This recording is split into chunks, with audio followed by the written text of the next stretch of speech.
I directed. I'm Kurt Vincent. Kuma. Yeah!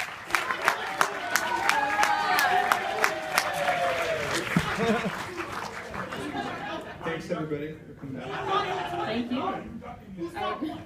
Does anyone else want to come up here? Okay, anyways, do you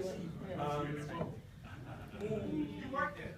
That's right. That's okay. I'm always there. This is all incorporated. It really is. Yeah, Kuma!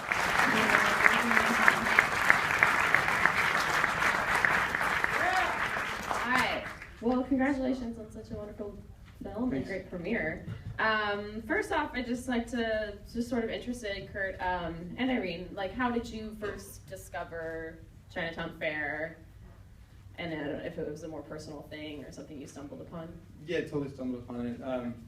I was never much of a video gamer, and one night Irene and I were just walking around Chinatown, and we found this amazing little arcade. And then like a couple months later, we heard it was closing, so we were like, let's see what stories are there. Right. And so I was gonna, my follow-up question was gonna be like, well, so what drew you to then deciding I'm gonna make a whole movie about this? Oh, yeah, well, we were, like Kurt said, we kind of stumbled upon this place, and we were like, what is this crazy little place at the end of Mott Street? Like, it was deserted, the whole street, and there's this one place that the doors were open in the middle of February. It was, like, hot. It was very hot in there, really loud. There were all these teenagers screaming, hanging out. We're like, oh my God, they're having so much fun. And we're like, what are all these teenagers doing, like, at this place together? Yeah. Yeah. Basically, we wanted to know how this place still existed. Right, because, right. I mean, Chinatown Fair is one of the last arcades in the country, and it was so thriving that night that we were like, what is the story here? And we figured there was one. Right. Yeah. But, what was your experience in approaching Chinatown Fair and the community and, saying, hi, I would like to make a movie about you? Yeah, so I mean, we just started hanging out, and we met Anthony, like, he's the first guy we met. And we didn't actually... Anthony was definitely our gateway to the community.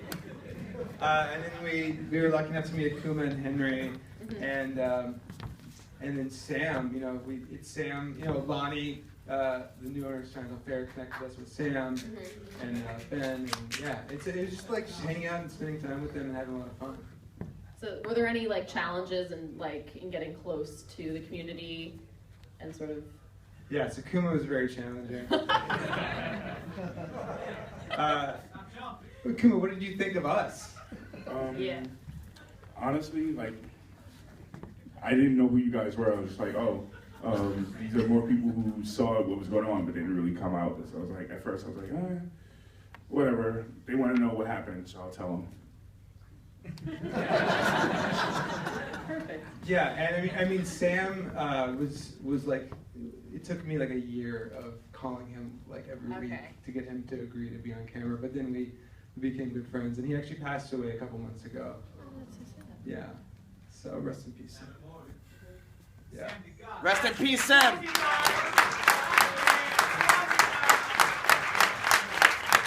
Was there anyone you were dying to get in the film and then you just couldn't get access to? Yeah, there was a few people. There was this legendary gamer named Justin Wong who lives in LA, and we just couldn't get him in the story.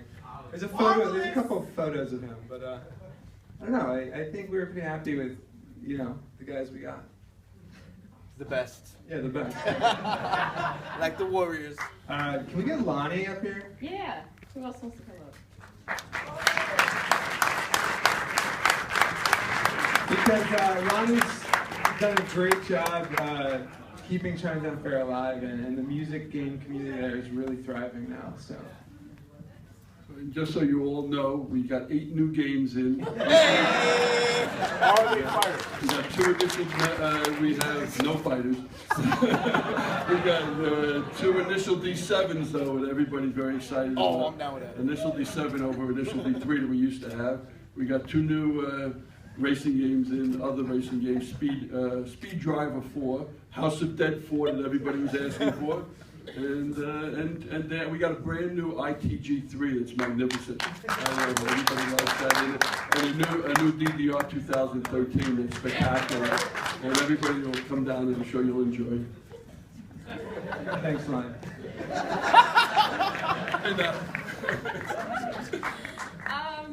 Well, what's the update on like Next Level? Like how is that place doing? It's okay. Although we're at the end of Street Fighter 4's life, hopefully Street Fighter 5 can kind of bring things back a little bit. Although there are plans to close in February. No, Henry's to reopen. Yeah. I'm not sure what his plans are yet. In due time. Yeah. With no city. Yeah, Henry's hoping to find a new spot though. Okay. Yeah, in Brooklyn. So. And we'll all help him in any way that we possibly can. Yeah. No need any payment, nothing. Just do it for the community, as always. So. Does anyone in the audience have questions? Yes? Hi, I was wondering if your own video skills got better, video game skills improved throughout this process. No. You heard somebody just get salty right now, so that means that we're obviously kicking the shit out of him most of the time. So. I love the movie. Thank you. Hey, Kuma, are you still free? Shut up. Can you beat me? That's a taste of what Chinatown Fair was like. People just yelling at each other. Yeah, it's just we're bringing the energy that we had here. Can I say something? Go. Yes, please. You know the thing is, like with Chinatown Fair, I think that like everybody met somebody at one point. We somehow like that place was like, you know, it just opened up and then everybody just sort of introduced each other at that point. It's not really a question, but you know, I'm just saying. And it's like we just introduced each other at one point, and that's how we all met.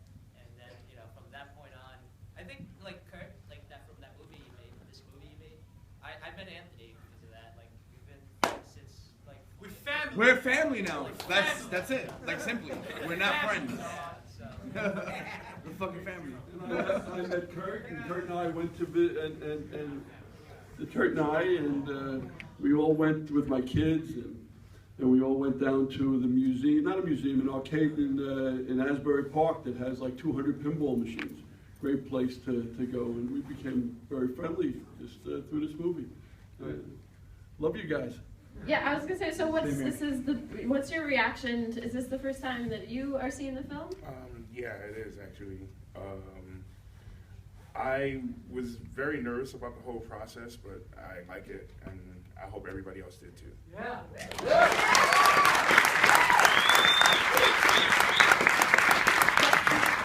Joe? First, I want to say thank you very much for making this film. Guys, I want to apologize for this loud crowd over here. we really did grow up inside those four walls of Chinatown Fair. Like, I could cry right now watching this movie. Yes. How many people in this room did I meet in Chinatown Fair? Can I just get like a serious raise of hands? But all these people I met inside those walls, they really are like another family to me. And to have you guys see what we saw and like maybe feel what we felt when we were playing, and the energy and the nostalgia, like thank you guys for coming and thank you guys for making this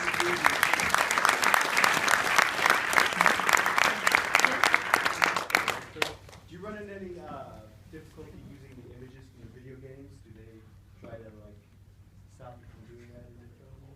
You mean legally? Yeah. No, I don't have any problem with that. But yeah, it's fair use. I mean, that's what we're claiming. I noticed you didn't use the music during one. But... Yeah. Yes.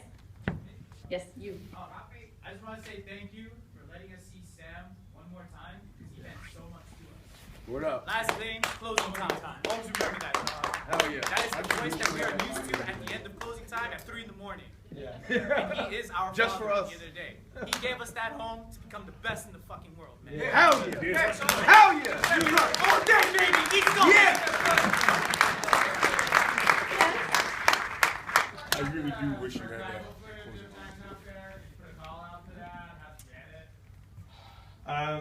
We just searched for that. So what was your question about the archival? Yeah, where'd it come from? Okay, so the great chicken footage of like a news segment, that's NBC news footage from the 70s. More like that when people were playing inside the arcade. That a guy named Steven Seagal in New Jersey shot some incredible footage of some arcades in New York City in the 70s, in Coney Island and Times Square. And we worked with him in restoring the footage, and it's just beautiful, 16 millimeter. So yeah, we found some clips on YouTube, and that's how we found him. And then we dug into his archives and found these old reels, and yeah. Yes? Does anyone's knowledge, has anyone ever beaten the chicken? I was going to ask, has anyone met the chicken? I've never seen it done. I've never seen a fortune cookies given away. No one ever beat it in Chinatown. However, in Atlantic City, we saw someone beat it. But I've been trying now for 4 years to get the machine back. There's one guy who owns all 4 of them that there are, and he's down south, and he only goes to grand openings of casinos and county fairs. And he'll come to Chinatown for $4,000 a week, but the bottom line is 2 people actually worked on the concept for over a month or 2, but they always came back and said we can't put it all together. So if someone here knows how to put a machine together, we'll get you the chicken. Yes, in the back. Yeah, it'll be out. Yes? Yeah, from the opening sequence till the end, I thought the filming and the music just really jogged me. It was so well. Yeah, another round of applause for the composer.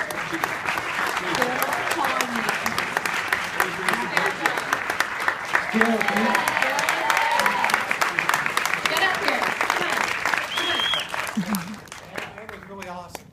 Yeah. Well, Gil talk a little bit about his inspiration for the music, because it's a really interesting story. Yeah, I want to hear it.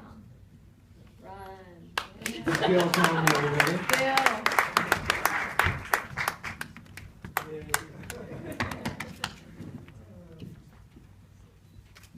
I love these guys. They're amazing. Wow, this is great.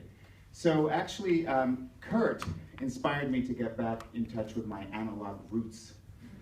Because when I was 13, I got my first synthesizer. And then in the last 25 years, I've been scoring films, and I've been kind of getting more into the computer and software-based and recording with orchestras and all of that. And I kind of let go of my analog synthesizer love. And so when we started working on this, we talked for a long time about the type of music we like. The 3 of us did listening sessions and got really inspired by it. And then I found myself curiously a lot on eBay, buying vintage analog synths. And 1, 2, 3, ended up with like 6 pieces of gear that you're hearing right here. And so I want to thank you guys for re-inviting me to my own analog core, and it's something I'm really excited about doing more of. Nice. We have time for one more question. And you had your hand up. Related to music, I was just wondering if you all sampled anything from original gaming material as well, or if it's all completely original stuff? It's completely original, but there is a cool thing. You want to tell them about the SID? Yeah. Yeah, tell them about that. Okay, so when I grew up in Holland in the early 80s, we studied basic programming on an old Commodore 64 computer. And that thing had an amazing chip that was a synthesizer, analog synthesizer chip called the SID chip. And so now we're in 1999, and this Swedish synth-making company called Electron went around the world and found Commodore 64s, propped them open, took out the chip, and put it into a synth module that you can access more musically. And so a lot of what you're hearing that's like game sound is actually that old chip from 1982 or so being played and brought back to life. And it's a trip because it's so old that you never know what's going to come out of it. It's like a freak show, and it's like, wow, okay, did you record that? Because that's never going to happen again. So, All right, well, another round of applause for these. Please don't forget that this is a